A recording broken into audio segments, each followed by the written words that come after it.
না না, আমাদের জেলখানায় যদি তাদেরকে রাখার সুযোগ থাকে অবশ্যই তাদেরকে জেলখানায় রাখতে হবে। কেননা বর্তমানে আমরা দেখছি প্রধান বিচারপতি, প্রাক্তন প্রধান বিচারপতি থেকে শুরু করে নির্বাচন কমিশনার এবং মন্ত্রী, যারা অতীতে মন্ত্রী ছিলেন, রাজনৈতিক নেতৃবৃন্দ, আইজি পুলিশ, অনেক সচিব যারা এখন বিচারাধীন আছেন, তারা যদি জেলে থাকতে পারে, সশস্ত্র বাহিনীর সদস্যরাও জেলে থাকা উচিত বলে আমি মনে করি। যেহেতু আমি বলছি বিচার সবার জন্য সমান, আইন সবার জন্য সমান, সেটাই। আর যখন বিচার কাজ চলছে তাদেরকে ক্যান্টনমেন্টে রাখার মধ্যে আলাদা কোনো ইস্যু আছে কি না সেটা আমি অ্যাটলিস্ট মনে করি না। এটা ক্যান্টনমেন্টে আলাদা সাবজেল ঘোষণা করে তাদেরকে রাখা, এটাতে বিচার কার্য কতটুকু সহায়ক হবে আমি এটার সাথে মোটেও আমি একমত নই যে তাদেরকে ক্যান্টনমেন্টে রাখলে বিচার কাজ সহজ হবে। বরং এটা আরও ডিফিকাল্ট হতে পারে এবং এটার সাথে একটা রিস্কও আছে। সেনাবাহিনী এখনও সরকারের সব কাজে একমত না। একটা দৃঢ়ভাবে দেশের একটা সচেতন মহল ধারণা করে একটা দ্বৈত শাসন চলছে দেশে। অন্তর্বর্তীকালীন সরকার তাদের ইনহেরেন্ট দুর্বলতার কারণে সেনাবাহিনী একটা তাদের নিজস্ব সিদ্ধান্তে অনেক কাজ করছে যা সরকারের সাথে সরকারের নির্দেশ মোতাবেক নয়। এই পরিপ্রেক্ষিতে তারা যদি ক্যান্টনমেন্টের ভিতরে সাবজেলে থাকে, সেটা আমি মনে করি ভবিষ্যতে যে কোনো ধরনের ভুল বোঝাবুঝি হলে সেনাবাহিনীর সাথে এই অফিসারগুলোকে সশস্ত্র বাহিনী মিসইউজ করতে পারে। সুতরাং সে ব্যাপারেও সরকারকে সতর্ক থাকতে হবে। এবং এই বিচার কার্য যেটা আমরা জানলাম, মাত্র 2টা গুমের ঘটনার ভিত্তিতে এই 15 জনকে কাস্টাডিতে নেওয়া হয়েছে, অথচ আমরা হাজার হাজার গুম এবং হত্যার গল্প জানি। অন্য হেফাজত হত্যাকাণ্ড, জুলাই হত্যাকাণ্ড, বিডিআর হত্যাকাণ্ড, এখনও অনেক অপরাধের বিচার শুরুই হয় নাই। সেগুলো যখন শুরু হবে তখন ক্যান্টনমেন্টে এই সাবজেল কতটা কার্যকর হবে সে ব্যাপারে আমার যথেষ্ট সন্দেহ আছে। সুতরাং সবার জন্য যেহেতু আইন সমান, শুরু থেকেই সবাইকে একই কাতারে রেখে বিচার করা উচিত বলে আমি মনে করি।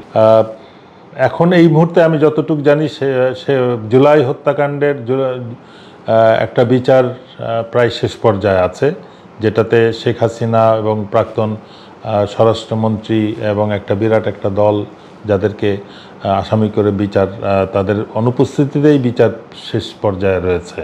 সুতরাং সেটার একটা সিদ্ধান্ত আসবে। সেই সিদ্ধান্ত রায়টাকে যাতে না দিতে পারে সেই জন্যে, প্লাস এই যে সামরিক বাহিনীর একটা বিরাট দলকে, এটা ঐতিহাসিক বিষয়। এই যে দুর্ঘটনাগুলো ঘটছে, এটা একটা জিনিস বুঝতে হবে যে এটা আমাদের অর্থনীতিকে আক্রমণ করা হচ্ছে বাংলাদেশ। প্রথম আমরা দেখলাম ইপিজেডে একটা ফ্যাক্টরি পুড়ে গেল, চট্টগ্রাম বন্দরে একটা জাহাজ ডুবি হলো এবং ঢাকা এয়ারপোর্টে আগুন জ্বলল। এটা নিঃসন্দেহে যেটা জনমনের সাধারণ ধারণা, যেটা এটা একটা স্যাবোটাজ এবং এটার সাথে এই বিচার কার্য বা সিদ্ধান্তগুলো সম্পৃক্ত। স্বৈরাচার সরকারে যারা ধারণা করছে যে যাদেরকে আসামি করা হবে, বিচারে রায় দেওয়া হবে, বা যাদেরকে এখন জেল হাজতে নেওয়া হলো, এই পক্ষটার অবদান থাকাটাই স্বাভাবিক। এবং তারা যে কোনো মূল্যে চাইছিল যে সরকার যেন এই সমস্ত সিদ্ধান্ত গ্রহণে দ্বিধাগ্রস্ত হয়।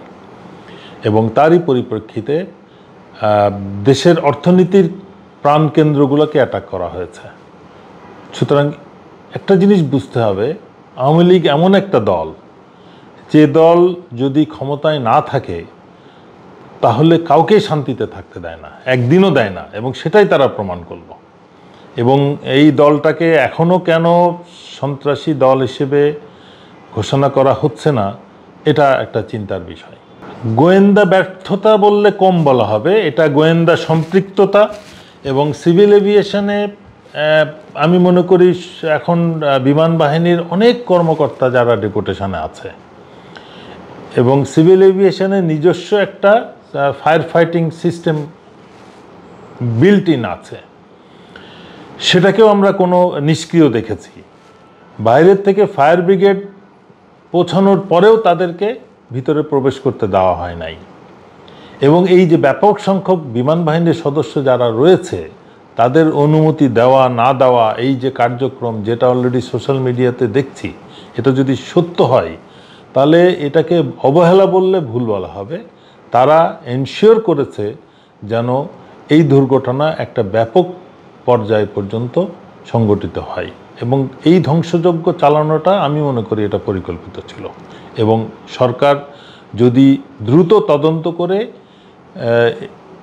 যারা জড়িত তাদেরকে কঠোর শাস্তি এবং দৃষ্টান্তমূলক শাস্তির ব্যবস্থা না করে, তাহলে আগামী দিনগুলোতে আরও এরকম ঘটনা ঘটাটাই স্বাভাবিক বলে আমি মনে করি।